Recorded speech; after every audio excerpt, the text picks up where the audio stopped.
What's up everybody and welcome back to another episode of 5 Cool Mods. This is a series where I show you guys some cool mods that come out for Fallout 4 each and every week. This has been a pretty good week for mods. We did just get some news that mods are kinda gonna be coming to PS4. It's progress at the very least. We are also only a few weeks away from the hardcore gaming season where all the major releases come out, so I'm sure it will be a kind of last hurrah for a lot of mods trying to get that finished before the games do get released. One of those being Skyrim Remastered, which will probably have a huge modding scene for the Xbox users, and I do plan to cover that. With all that being said, let's get right into it. We have a pretty good mix of mods right now, so let's check them out.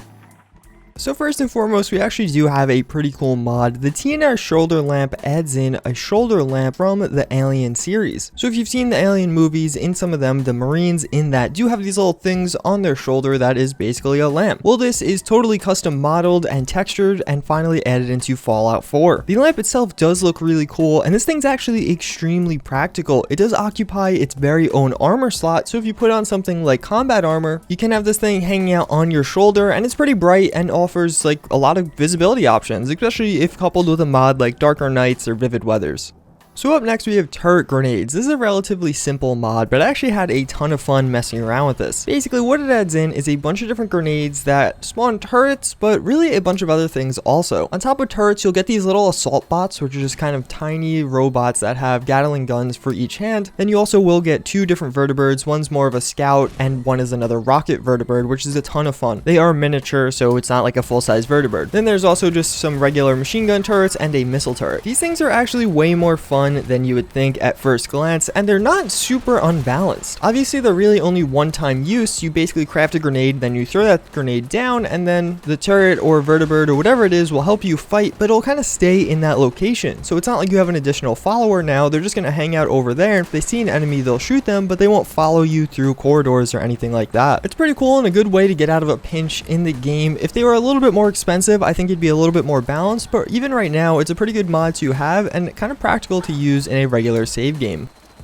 Next up, we do have weapon disarm. This is another really cool mod that's actually pretty practical. Basically, what this allows you to do is actually shoot people's weapons out of their hands. You could do this in previous Fallout games, but it seems like it hasn't actually made it into the most modern one. There's currently a glitch with the mod, so you can't shoot them out of the hands in VATS. Basically, you'll have a 0% chance to hit, although the mod author has addressed that and it should be fixed in a coming update. At the same time, I kind of like that. I feel like VATS would make this a little bit too cheap and easy. At least in my experience, the way it worked was you could have to kind of aim around the person's hand, and if you shot the gun, you know, they would fall out of their hand and then they take out their secondary weapon or whatever. This is particularly strong against legendary enemies because then you're gonna kind of immobilize them or make them slow down much more. Although it does seem pretty balanced, like it's not super easy to take the gun out of their hand, and you're definitely gonna get shot at quite a bit if you sit there trying to focus on their hands too much. All around a very cool mod, and definitely one I'll probably add into one of my regular playthroughs because of how much I enjoyed using it.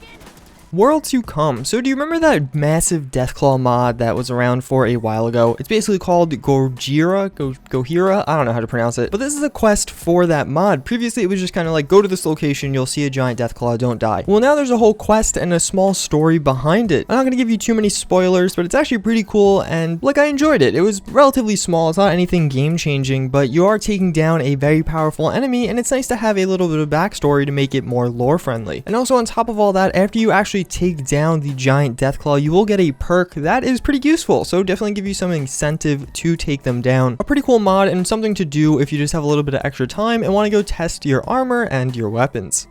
So last but not least, we have the Rebel Flannels. Do you guys remember that armor that was kind of really popular and then removed? The Rebel? Well, this is a modified version of that. It does require the base mod, which if you're a PC user, you could find it relatively easy with some Googling. Basically now it adds in some flannel version to it. I thought it was pretty cool and pretty interesting. It also adds in a bunch of different hats that you can explore. Personally, I love the Rebel. I think it's one of the best armor mods out there. And seeing this one that kind of modifies it a little bit and gives it a little bit more personality is really nice, and I'm happy to see it. That's going to pretty much wrap it up for this week though, guys. I do hope you enjoyed this episode of 5 Cool Mods as always, and yeah, that's pretty much it. Hope to see you all next time. Later.